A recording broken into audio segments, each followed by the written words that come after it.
எல்லாருக்கும் வணக்கங்க. இந்த மாதிரி ஒரு தாட்டி சிக்கனில் மிளகு வறுவல் செஞ்சு பாருங்க. ரொம்ப சூப்பராக இருக்குது. ரொம்ப சிம்பிளான ரெசிபியும் கொடுங்க. இது வந்து ஹரிக்கும் அவங்க அப்பாவுக்கு 2 பேர்த்துக்கு ரொம்ப பிடிக்குங்க.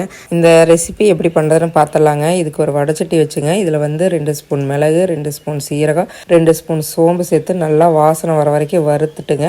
அதுக்கப்புறம் நல்லா ஆற விட்டு பொடியாக அரைச்சி எடுத்துக்கலாங்க. ஒரு மண் சட்டியில் தேவையான அளவுக்கு எண்ணெய் சேர்த்துட்டுங்க. 1/2 ஸ்பூன் சோம்பு, 2 காஞ்ச மிளகா, ஒரு 2 பெரிய வெங்காயம் பொடியாக கட் பண்ணிக்கிறேன். இது கூடவே பார்த்திங்கன்னா கருவேப்பிலையும் சேர்த்துட்டு நல்லா வதக்கலாங்க. கூட உப்பும் சேர்த்து நல்லா கலர் மாற வரைக்கும் வதக்கிட்டு ஒரு 2 ஸ்பூன் இஞ்சி பூண்டை தட்டி வச்சுருக்கேன், அதையும் சேர்த்துக்கலாங்க. நல்லா பச்சை வாசனை வாங்கினோடனே 2 தக்காளியும் போட்டு நல்லா வதக்கிட்டு 1/2 ஸ்பூன் மஞ்சத்தூளும் நம்ம அரைச்சி வச்சுருக்கிற பொடியும் சேர்த்து நல்லா மிக்ஸ் பண்ணிக்கலாங்க. இந்த பொடிகளை போட்டு நல்லா வதக்கி எடுத்துட்டுங்க. நான் 1 கிலோ சிக்கன் எடுத்துருக்குறேங்க. இந்த சிக்கனையும் சேர்த்து நல்லா வதக்கி விட்டுறலாங்க.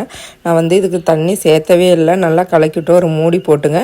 ஒரு 20 நிமிஷம் அப்படியே மீடியம் தீயில வச்சு எடுத்தோம்னா சூப்பராக சிக்கன் வந்து நல்லா வெந்துருங்க.